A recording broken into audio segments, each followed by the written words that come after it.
তো আমাদের যতটুকু খাবার ইত্যাদি দেওয়ার প্রয়োজন ছিল আল্লাহ আমাদের কতটুকু দিতেছে না একটা বেশি দিতেছে? সবাই বলেন না, আল্লাহ আমাদেরকে কম দিতেছে না বেশি দিতেছে? না যতটুকু প্রয়োজন অতটুকু দিতেছে। আপনাদের কি ধারণা হয় না আমরা আপনাদের ধারণা নিতে চাইতেছি? সঠিক কথা আমি বলবোই, মানে আপনাদের একটা ধারণা নিতে চাইতেছি যে আমাদের যতটুকু প্রাপ্য অনুযায়ী আল্লাহ দিতেছে না কম দিতেছে না বেশি দিতেছে? সবাই বলেন না, বেশি না কম? মানে আমরা যতটুকু পাওয়া আসলে আমি কম পাইতেছি না বেশি পাইতেছি? বেশি পাইতেছি। আল্লাহ রাসূল আল্লাহর হাবিব সাল্লাল্লাহু আলাইহি ওয়াসাল্লাম বলেন, একজন বান্দা আল্লাহর প্রতি দায়বদ্ধতা, একজন বান্দা আল্লাহর কাছে পাওয়া হক, একজন বান্দা আল্লাহ রাব্বুল আলামিনের কাছে যতটুকু দাবি করতে পারে যে আল্লাহ এতটুকু আমাকে দাও, যেটা দাবি করতে পারে। হাদিসের ভিতরে শব্দ এক নাম্বার একটা ঝুপড়ি ঘর। কি ঝুপড়ি ঘর ছিলেন? ফেরি ঘর আগে কিন্তু সোনার ঘর ছিল, খালি কোন রহমত করবো পানি দেওয়াতে এতটুকু একজন বান্দা বলতে পারে যে আল্লাহ আমার এটার প্রয়োজন আছে, এটা আপনি বলতে পারেন। আর একটা হলো খুবসিন ওয়া মাইন, জিলফু খুবসিন ওয়া মাইন, শুকনা রুটি, সবজিরা কিন্তু সবজি প্রাপ্য হকদার আপনি না। আল্লাহ রাসূল হাবিব সাল্লাল্লাহু আলাইহি ওয়াসাল্লাম বলে একটা খেই ঘর, শুকনো রুটি আর এক গ্লাস পানি, এটা আপনি প্রাপ্য। আল্লাহ যদি এটা আপনাকে দিয়েছে তাহলে আল্লাহ আল্লাহর হক আদায় করে দিয়েছে। আর যদি এর চেয়ে বেশি আপনি পেয়েছেন, এর চেয়ে বেশি যদি আল্লাহ রব্বুল আলামিন আপনাকে দিয়েছেন, তাহলে মনে করতে হবে আল্লাহ আপনার প্রতি ইহসান করেছে। হাদিস তিরমিজির হাদিসে তো একটা সামান্য পুরি ঘর, শুকনা রুটি টুকরা আর পানি, এতটুকু আমি হকদার আল্লাহর কাছে, এতটুকু আমি করতে পারি। কিন্তু আমাদের বাস্তবতা কি? সপ্তাহে 3 দিন মাছ খাই, হে মনে করে আমি গ্রামের সবচেয়ে গরিব। সপ্তাহে 3 দিন মাছ খাই, বর্তমান যুগে সে হলো সবচেয়ে বড়। আমরা জলসা করি, জলসাতে হুজুর একবারে গরিব এলাকা হাদিয়ার টাইম। আবার আমি কইতেছিলাম হাদিস এসে নিয়ে চলেও একটা বাস্তবতা বলতেছে আমাদের অবস্থা। হুজুর একবারে সবাই করে কিছুদিন আগে আমি একটা বাড়ির সভা করছি, বাড়ির সভা। হুজুর একবারে গরিব মানুষ, এটা ওটা ঠিক আছে, হাদিয়া দিচ্ছে আলহামদুলিল্লাহ। পরে খবর পাই 2টা গরু জমা করে মজলিস, 2টা গরু জমা করে আমরা একটা খাসি। বাস্তব কথা বলতেছে আমাদের মুসলমানের, 2টা গরু জমা করছে, খাসিও জমা করছে, এর চেয়ে গরিব মানুষ আর পৃথিবী নাই। ও হুজুরে খাসি কেন বসে দিবার পাইতেছে না? এই মানুষ আল্লাহর কাছে শুকরিয়া আদায় করবো, আপনি বলেন না শুকরিয়া আদায় করবো। আল্লাহর কাছে পাওয়ার হক তো আমি কি একটা শুকনা রুটির টুকরা, পুরা রুটিও না, শুকনা রুটির টুকরা, পানি আর একটা ঝুপড়ি ঘর, সোনের ঘর। এর থেকে তো কয়েক হাজার গুণ বেশি আল্লাহ আমাদেরকে দিয়েছেন, জানেন না? সবাই বলেন আল্লাহ জানেন আমাদেরকে। কিন্তু আমাদের মুখে একটাই আল্লাহ গরিব বানাইছে। তাই আল্লাহ আপনাদেরকে গরিব বানান নাই, আল্লাহ আমাদেরকে গরিব বানান নাই, আমরা গরিব সাইজে আছি। আল্লাহ আমাদের হেফাজত করে সবাই আমি। তোমার পরামর্শ আছে তো খানা কতটুকু কম করে খাইতে হবে, কম করে বলতে কতটুকু, 1-2 নলা, তার সীমা কি, লিমিট কি, বলে কোমর যাবে সিধা হয়ে থাকে, বাস এতটুকু খাওয়া, এর চেয়ে বেশি খাওয়া ঠিক না। তো এতে বেশি খাওয়া যে ঠিক নয়। আমরা একজন মানুষের মনে হয় নাই, আমি নিজেও যে এই পরিমাণ, এই পরিমাণে আমরা খাই। ডক্টর আমিনুল হাসানের গল্পরা ডায়াবেটিসের ডাক্তার ছিলেন কেউ দেখুন, উনি গেলে উনি বর্তমানে একটা ডায়াবেটিসের রোগীর খাবার চার্ট দেয়, এটা খাওয়া না।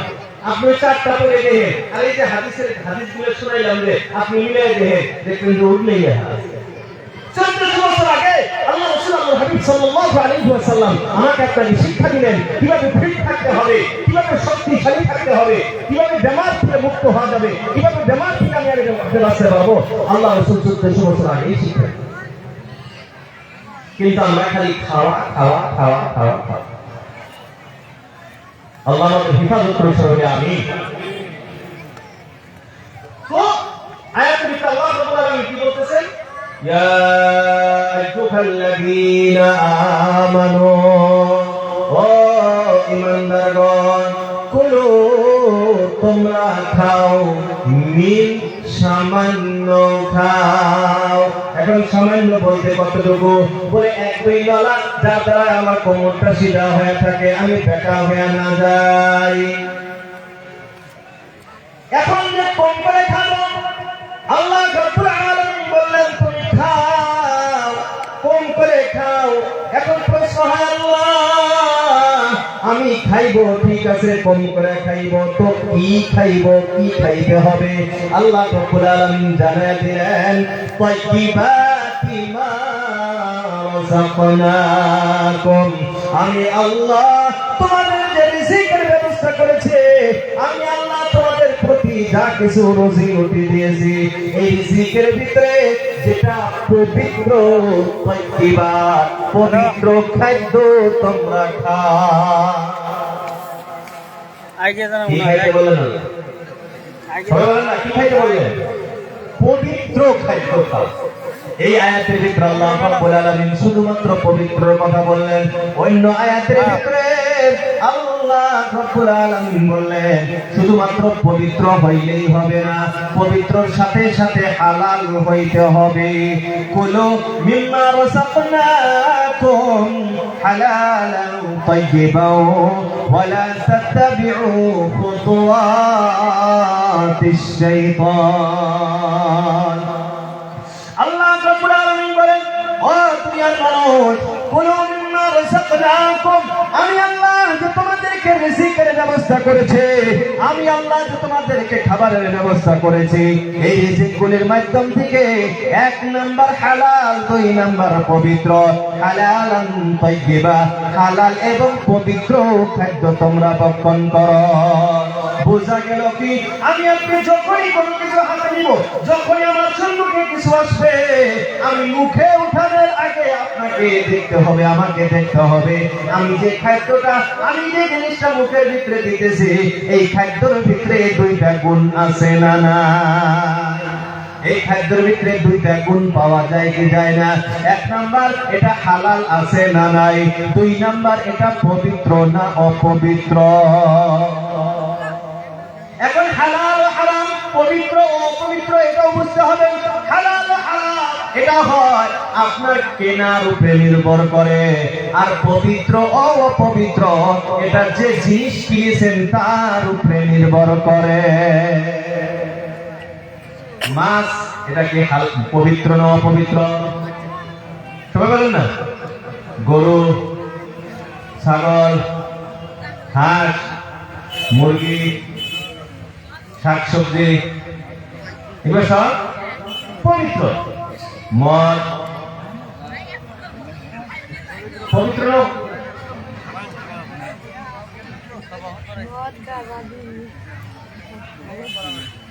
পবিত্র না অপবিত্র?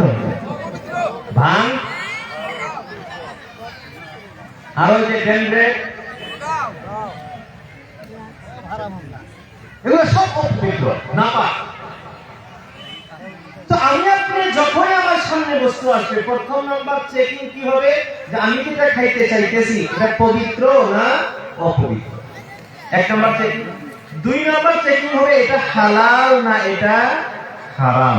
হালাল আর হারাম কিনলে বুঝবেন, আমি যে কিনতেছি, আপনি কিনলেন মাছ, আপনি কিনলেন খাসি, খাসি তো পবিত্র, মাছ পবিত্র, কিন্তু কিনছেন সুদের টাকা দিয়ে। কিনছেন কিসের টাকা দিয়া? সুদের টাকা দিয়ে। কিনছেন ঘুষের টাকা দিয়ে, কিনছেন কারো টাকা মাইরে, এই টাকা দিয়ে কিনছেন। তাহলে কোন বস্তু পবিত্র, কিন্তু টাকাটা হালাল না হারাম? ভাই সবাই বলেন না, হালাল না হারাম? তাইলে আমি আপনি খালি মনে করি কি না শুয়োরের মাংস এটা খাওয়া যাবে না, এটা না পায়। শুয়োরের মাংস না পায়, এটা খাওয়া যাবে না। মাছ মাংস পোলাও করে খাওয়া যাবো, কিন্তু তিনটা সিটি দিয়ে ওই যে সাইড দিয়ে টেবিলের টয়লেট খালি, টেবিলের টয়লেট। তো ওই যে শুয়োরের মাংস খাওয়া ওই টেবিলের তল দিয়ে খাওয়ায়, একই একই কথা, একই একই কথা। টেবিলের তল দিয়ে নিলেন আর এদিক থেকে শুয়োরের মাংস নিয়ে আসলেন, দুইটা। তার মানে একজন মানুষ আরেকটা বস্তু বলবে, একজন মানুষ ঠেলা চালায় খায়, রিক্সা চালায় খায়, এই যে উপার্জন, এটা হালাল না হারাম? হালাল, একবারে পিওর টাকা। আল্লাহ রাসূল আল্লাহর হাবিব সাল্লাল্লাহু আলাইহি ওয়াসাল্লাম বলেন, কোন মানুষ যে হাতের কর্মে দ্বারা উপার্জন করে এর চেয়ে বেশি হালাল রুজি আর পৃথিবীতে না। সারাদিন মেহনত করেছে, খেলা চালাইছে, রিক্সা চালাইছে, পাচন মারছে, খেত গিরাইছে, সারাদিন পরে সন্ধ্যার সময় যায় একটা ছোট কোয়ার্টার কিনছে, টাকা তো হালাল, কিন্তু কিনছে বোতল, এটা চলবো? তো দুইটা সাইডে দেখতে হবে। আমি যেটা দিয়ে আনবো এটাও হালাল হইতে হবে, যেটা আনবো এটাও পবিত্র হইতে হবে। এই দুইটা সাইড আপনাকে ক্লিয়ার রেখে তারপরে কোনো মিন কম করে খাও। হালাল পবিত্র দেখে না হইতে একদম ফ্রেশ মাল, একদম হালাল দেখা যায় কিনে আনছি, একবারে হালাল হুজুরে জমা করে দেওয়া খাসি, হ্যাঁ তাই দিলে একবারে গলা পর্যন্ত খাওয়া যাবো না, কারণ কোনো মিন খাও, কম করে খাও। মিনটা আগে আনছে আল্লাহ, আগে মিন আগে আনছে, কম করে খাও, পরে আনছে পবিত্র খাও, হালাল খাও, কিন্তু কম করে। হালাল পবিত্র দেখেই বেশি করে। এটা আপনাকে আমাকে ফলো করতে হবে। হারাম থেকে আমাকে আপনাকে বাঁচতে হবে, হালাল আপনাকে ধরতে হবে, হারাম থেকে জীবনটা বাঁচাইতে হবে। আজ আমাদের অবস্থা হলো সারা পৃথিবীতে আমরা মুসলমান খালি নাস্তিগুলি খাইতেছি। বাস্তবতা উচ্ছেদ কাদের হইতেছে, নির্যাতনের বলি কে হইতেছে? আমাদেরই হইতেছে। কেন হইতেছে? আমরা আল্লাহর কাছে দোয়া করি না? আমরা আল্লাহর কাছে দোয়া করি না? আমরা তো দোয়া করি, আল্লাহ আমাদের তুমি অবস্থা পরিবর্তন করে দাও, আল্লাহ আমাদেরকে শান্তি দাও। খালি একজন যদি নাকি দোয়া করে, সমস্ত উম্মতে মুসলিমা দোয়া করে। কাবা ঘরের ভিতরে দোয়া হয়, মসজিদে হারামে দোয়া হয়, মসজিদে নববীতে দোয়া হয়, মসজিদে দোয়া হয়, মজলিসে দোয়া হয়, সবাই দোয়া হয়, কিন্তু অবস্থা যেই সেই পরিবর্তন। তার মানে আমাদের দোয়া কবুল, কথা কয় না, দোয়া কবুল হয় না। তো আমাদের দোয়া কেন কবুল হয় না এটা বড় জানার জন্য। অনেক সময় আমরা দোয়া করি, আমাদের দোয়া কবুল হয় না। তো আমাদের দোয়া কেন কবুল হয় না এটার সবচেয়ে বড় কারণ আমার খাদ্য। আল্লাহ রাসূলুল্লাহ হাবিব সাল্লাল্লাহু আলাইহি ওয়াসাল্লাম বলেন, ইন্নাল্লাহা আমারাল মুমিনিন মা আমারা বিহিল মুরসালিন। আল্লাহ রাসূলুল্লাহ হাবিব বলেন, আল্লাহ রাব্বুল আলামিন মুমিন বান্দা-বান্দীদেরকে ওই আদেশটাই করলেন যে আদেশটা আল্লাহ রাব্বুল আলামিন পয়গম্বর রাসূলদেরকে করেছিলেন। আল্লাহ রাসূলদেরকে যে আদেশ করলেন একই আদেশ আল্লাহ মুমিনদেরকে করলেন। নবীদেরকে কি আদেশ করেছিলেন? ইয়া আইয়ুহার রাসূল কুলু মিনাত তাইয়্যিবাতি ওয়া'মালু সালিহান। আল্লাহ রাব্বুল আলামিন বলেন, ও রাসূলগণ, ও পয়গম্বরগণ, তোমরা হালাল রুজি খাও, পবিত্র খাদ্য খাও, ওয়া'মালু সালিহান, আর নেক আমল করো। একই রকম আদেশ আল্লাহ রাব্বুল আলামিন মুমিন বান্দা-বান্দীদেরকে বললেন, ইয়া আইয়ুহাল্লাযীনা আমানু, ও ঈমানদারগণ, কুলু মিন তাইয়্যিবাতি মা রাযাকনাকুম, আমি দেওয়া রিজিক থেকে তোমরা পবিত্র খাদ্য কম করে খাও। এই কথা বলার পর আল্লাহ রাসূলুল্লাহ হাবিব সাল্লাল্লাহু আলাইহি ওয়াসাল্লাম ওয়াযাকারা রাজুলান, একজন ব্যক্তির ঘটনা আল্লাহ রাসূল শোনাইলেন। একজন ব্যক্তির ঘটনা শোনাইলেন, বলে একজন ব্যক্তি অনেক কষ্ট করে সফর করে মক্কা মদিনার মতো পবিত্র স্থানে গিয়েছে, হাত উঠাইছে আর রব রব রব্বি রব্বি বলে আল্লাহর কাছে দোয়া করতেছে। এ বন্ধুরা আমার, এই ঘটনা বোঝার চেষ্টা করেন। মানুষ কোন সময় দোয়া কবুল হয় আমরা সবাই জানি, মুসাফিরের দোয়া তো কবুল হয় না। কোথা কয় না গো, ধান্দাত নাই, মুসাফিরের দোয়া কবুল হয়। তো এই যে আল্লাহ রাসূল যে ঘটনা বলতেছেন, এই মানুষটা হলো মুসাফির মানুষ। দুই নম্বর একটা প্রশ্ন, মক্কা মদিনায় গিয়ে দোয়া কবুল হয় কি হয় না? মসজিদে হারাম বাইতুল্লাহ মাতাফের ভিতরে যদি কোনো বান্দা দোয়া করে কবুল হয় কি হয় না? তিন নম্বর, আল্লাহ রাসূল আল্লাহর হাবিব সাল্লাল্লাহু আলাইহি ওয়াসাল্লাম বলেছেন, কোন বান্দা যদি হাত উঠায়া আল্লাহ রাব্বুল আলামিনের কাছে দোয়া করে, আল্লাহ ওই দোয়াকে কবুল না করে খালি হাত ফিরিয়ে দিতে আল্লাহ রাব্বুল আলামিন লজ্জিত হন। বুঝা গেল, হাত উঠায়া দোয়া করলে আল্লাহ দোয়া কবুল করে। চার নম্বর, কোন বান্দা যখন রব্বি রব্বি আমার রব বলে ডাকে, ওই সময় আল্লাহ রাব্বুল আলামিন দোয়া কবুল করে। এই জন্য আপনি কোরআনে কারিমের ভিতরে লক্ষ্য করে দেখবেন, যারা কোরআন পড়তে পারবেন, যারা কোরআন পড়তে পারেন অল্প লক্ষ্য করে দেখবেন, কোরআনের ভিতরে যত দোয়া আছে সব দোয়া রব দিয়ে আরম্ভ। ইল্লা মাশাআল্লাহ এক দুইটা আল্লাহুম্মা তাআলা আছে, সব বেশিরভাগ দোয়া খালি রব রব রব। রব্বানা আতিনা ফিদ দুনিয়া রব্বানা যালামনা আনফুসানা রব্বিরহামহুমা। রব দিয়ে দোয়া, তো রব দিয়ে দোয়া করলে আল্লাহ কবুল করে।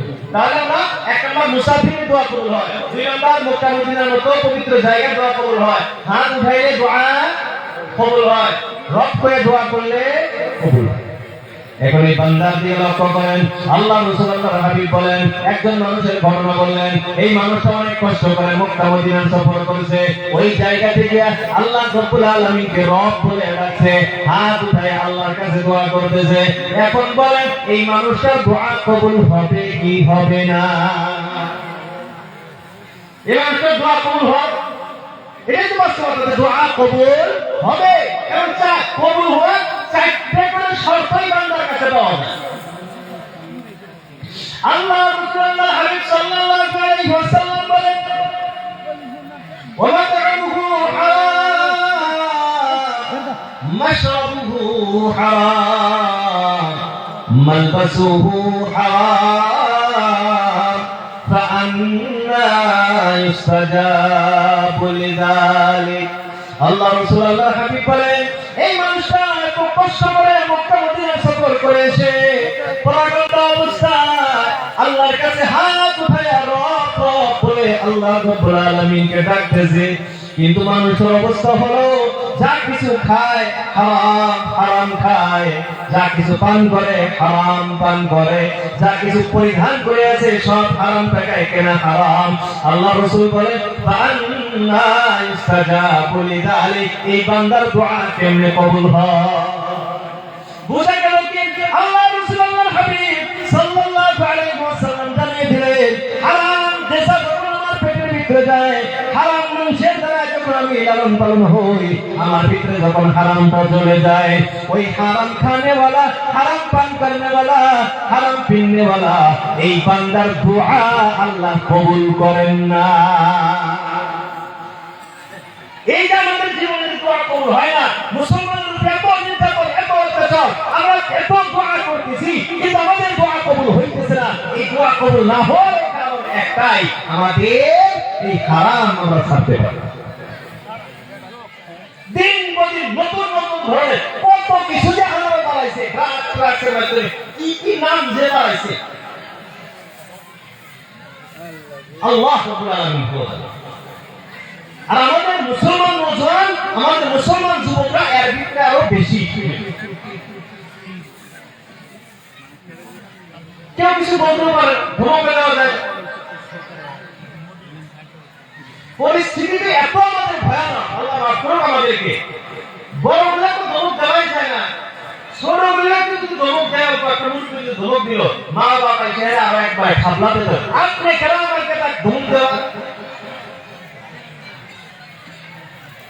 স্কুলে মারপিট নাই, মাদ্রাসায় মারপিট নাই, কোনো জায়গায় মারপিট নাই, সরকারি আইন মারাও যাবো না, মারলে হারে ভালো লাগবে, চাকরি যাবো না।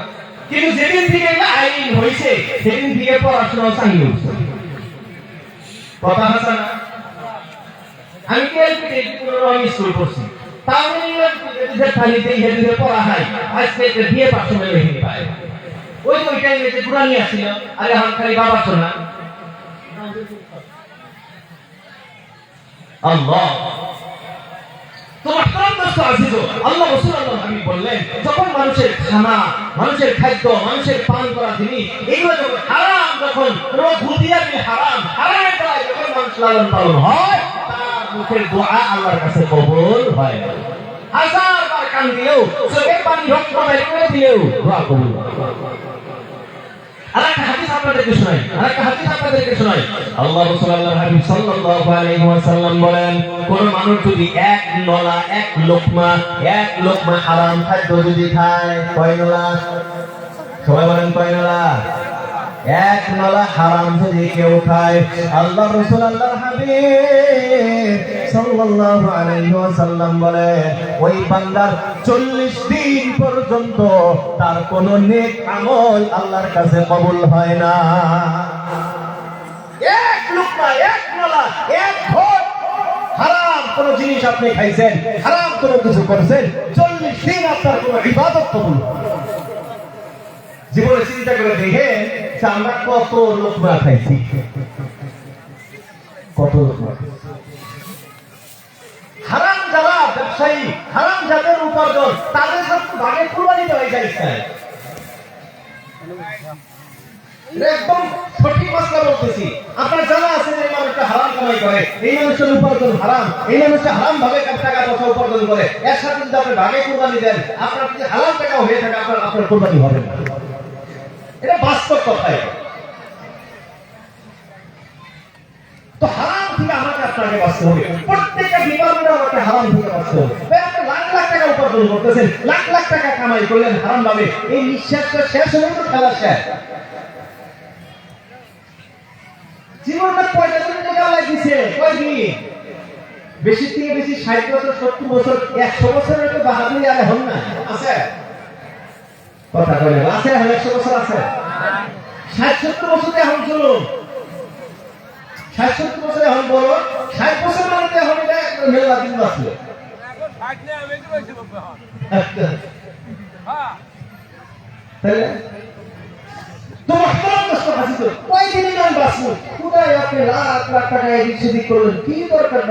আপনি মনে করেন সত্য থেকে এগুলো গুণা করলেন, আপনি ভোগ করতে গুণা। আর আপনি মনে করতেছেন যে আমি পেলে থেকে হেরা আপনার জন্য কিছু করবো, কিছুই করবো না। আপনি তো আপনার বাপ মায়ের জন্য কিছু করেন না। जैसी करनी वैसी भरनी, ना माने तो करके दे, जन्नत भी है जहन्नम भी है, ना माने तो मर के। যেমন করো কর্ম তেমনি ফল, বিশ্বাস না হয় মরে যাবো। মুহতারাম দোস্ত আজিজ, আমাকে হারাম থেকে বাঁচতে হবে। যুবক ভাইরা নেশায় মুক্ত, এক সে নেশা, কত ধরনের নেশা আমরা জানি না। এই বাজারে দেখেন না, বাজারে গ্রামে গ্রামে বা গ্রামের ভিতরে ভিতরে ভিতরে মেয়ে মানুষের হারাম রাখতে কারবার করে, এই অবস্থা বর্তমানে। মা বোনের তো আছে, শিকড়ি করতে যুবকরা ছেড়া খায়, ছেড়া প্লাহানদের শিকড় খায়, তাহলে মানায়, ছেড়া মানুষ তো পালন করাইতেছে।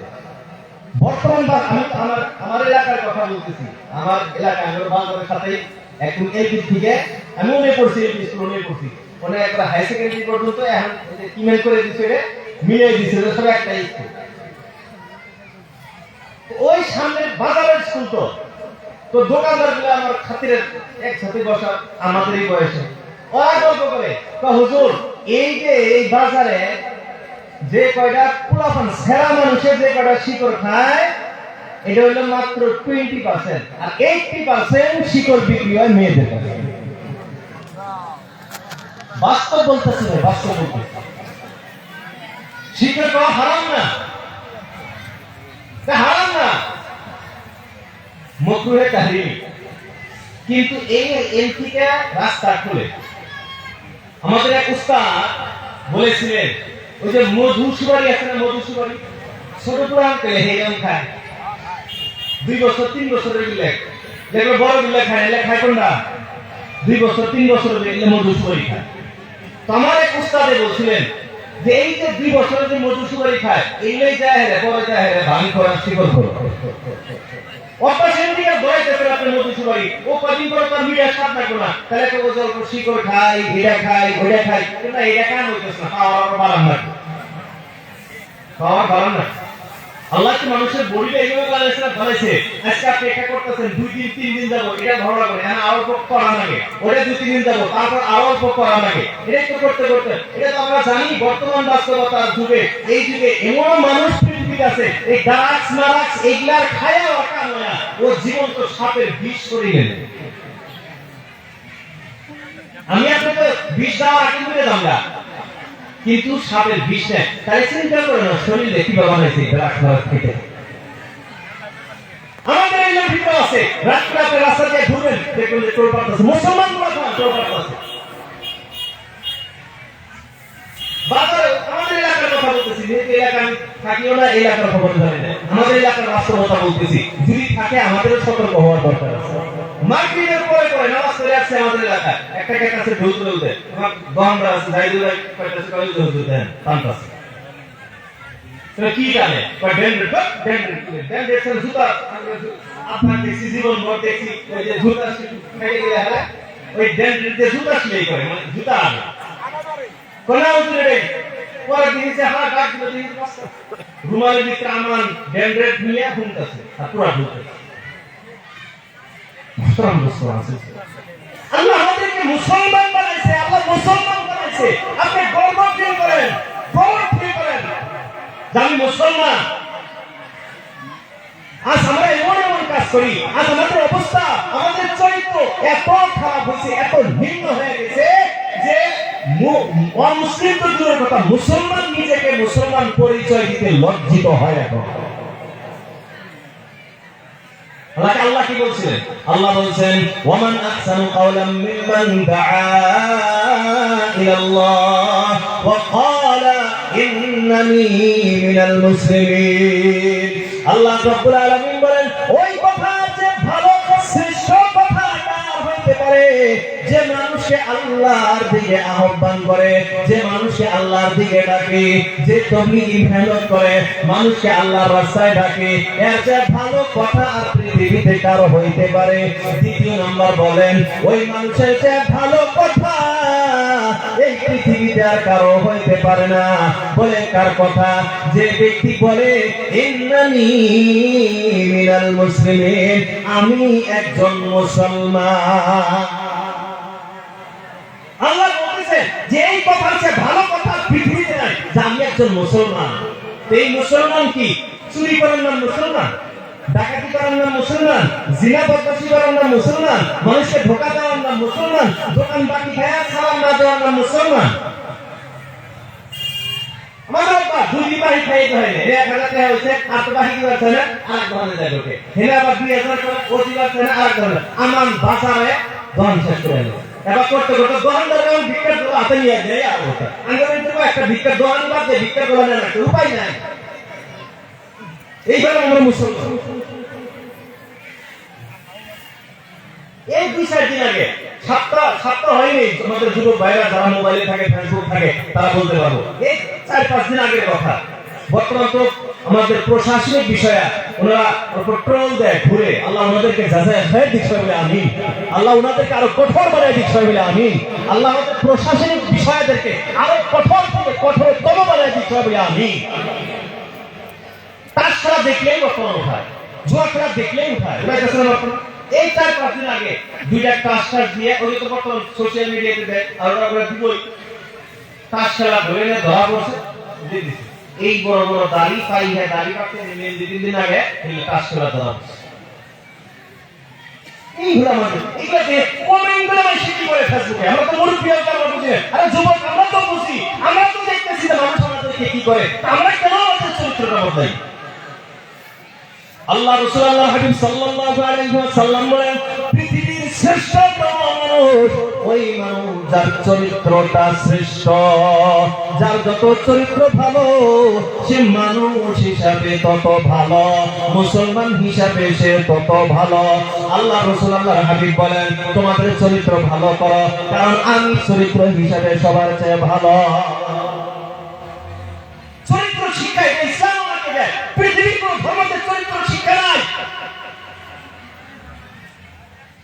আপনি গর্বের সাথে বলতে পারেন, ফিল করে বলতে পারেন, ভালো শিক্ষা, মানবতার শিক্ষা, আদর্শ শিক্ষা যদি আছে ইসলামের ভিতরে আছে, কিন্তু যে আফসোস আমরা ইসলামটা একবারই ছেড়ে, ওই যে নামে আব্দুল্লাহ, নামে আব্দুর রহমান, আমি মনে করতেছি জান্নাত আমাদের নানির বাড়ির সম্পদ, জান্নাত পাবো।